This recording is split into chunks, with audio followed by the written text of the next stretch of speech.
A Organização do Tratado do Atlântico Norte, a OTAN, foi criada em 4 de abril de 1949 por 12 países, liderados pelos Estados Unidos, para conter a influência soviética durante a Guerra Fria. Seu principal objetivo era criar e garantir uma defesa coletiva dos membros contra ameaças externas e afastar a expansão comunista sobre a Europa continental. E nos dias atuais, a aliança promove segurança, estabilidade e cooperação militar entre os países signatários. Na época, a OTAN foi criada como um freio robusto contra a ideologia comunista e parece que os atuais movimentos que estão acontecendo no Oriente Médio visam exatamente a criação de um arsenal e força militar contra, não uma ideologia, mas a extinção e destruição do Estado de Israel, como nos planos de Hitler na Segunda Grande Guerra contra os judeus. A Cúpula Árabe-Islâmica, realizada entre a Liga Árabe e a Organização de Cooperação Islâmica em 15 de setembro, ocorrida exatamente em Doha, no Catar, discutiu medidas de resposta aos ataques aéreos de Israel.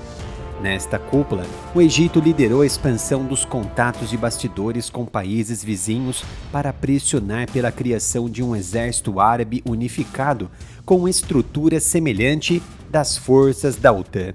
Após o ataque aéreo israelense contra a equipe de negociação política de cessar-fogo do grupo terrorista do Hamas, que estava hospedada em Doha, na capital do Catar, surgiu a possibilidade quase que imparável de estabelecer uma organização militar pan-Oriente Médio, nos mesmos moldes da OTAN, um exército árabe unificado. Se esse plano for concretizado, espera-se que se torne uma variável importante na guerra entre Israel e o Hamas, que já dura 23 meses. Há também preocupações de que a situação das guerras no Oriente Médio, que eclodiram diversas vezes após a independência de Israel até a década de 1970, quando Egito, Síria, Jordânia e outros se uniram para confrontar Israel, possa se repetir nesse momento. O Egito liderou o lado árabe em diversas guerras travadas por Israel contra estados árabes vizinhos e vice-versa. Após assinar um tratado de paz com Israel em 1979, concentrou-se na mediação do conflito entre Israel e Palestina, juntamente com o Catar. A mídia local noticiou que o Egito estabeleceu planos operacionais específicos, incluindo o envio de 20 mil soldados para o Exército Árabe Unificado, com o Egito ocupando o cargo de comandante-chefe e a Arábia Saudita, ou um dos estados do Golfo, servindo como vice-comandante. Há também observações de que, para conferir ao Exército Árabe Unificado o caráter de uma versão do Oriente Médio das forças da OTAN, uma base legal sólida que permita a intervenção militar, semelhante ao artigo 5º do Tratado da OTAN, poderia ser estabelecida. Em 1945, quando o estabelecimento de Israel se tornou iminente, os países islâmicos vizinhos criaram a Liga Árabe, um órgão cooperativo que visava combater Israel, mas que tem um caráter forte como uma cooperativa política, social e econômica, e não militar. Um dia depois da independência de Israel, a Liga atacou os israelenses em 1948. A concretização do plano egípcio para um exército árabe unificado e uma versão da OTAN para o Oriente Médio permanece incerta.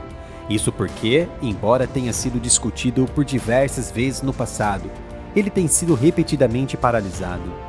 As principais razões para o insucesso desta aliança árabe incluem rivalidades internas, desconfiança mútua, divergências sobre liderança e soberania, além de interferências externas, incluindo dos Estados Unidos, motivados por interesses geopolíticos, como conter o nacionalismo árabe e alinhar os estados do Oriente Médio a alianças ocidentais. Os Estados Unidos lucram significativamente mais com acordos bilaterais e a dependência militar dos países árabes do que uma aliança árabe unificada, que poderia comprometer seus interesses geopolíticos, especialmente porque Washington enfrentaria dificuldades em controlar os Estados Árabes em caso de confrontos com Israel. Essa abordagem se alinha à estratégia histórica de Washington de fomentar dependência bilateral e normalização seletiva em vez de unidade pan-árabe. No entanto, o sucesso dependeria de fatores como incentivos econômicos, garantias de segurança e o contexto geopolítico atual, especialmente após eventos recentes, como ao bombardeio israelense em Doha, dias atrás, que reacendeu tensões e demandas iranianas por ações da Liga Árabe contra os acordos. Lá em 2014, com o aumento da instabilidade na segurança devido à expansão do grupo terrorista extremista EI e a guerra civil eclodindo no Iêmen, o presidente egípcio Abdel Fattah el-Sisi propôs a criação de um exército árabe unificado. No entanto, a proposta fracassou, pois o Egito, que insistia na autoridade de comando único, e os estados do Golfo, que exigiam comando conjunto, não conseguiram reduzir suas diferenças. Em 2017, então, durante o primeiro mandato do governo americano Donald Trump, uma aliança militar liderada pela Arábia Saudita, com apoio dos Estados Unidos, foi discutida para combater o Irã, mas não avançou. A outra questão: os Estados Unidos poderiam, em tese, utilizar os Acordos de Abraão como uma ferramenta estratégica para mitigar ou evitar a formação de uma aliança militar árabe independente que pudesse se voltar contra Israel ou desafiar os interesses americanos na região.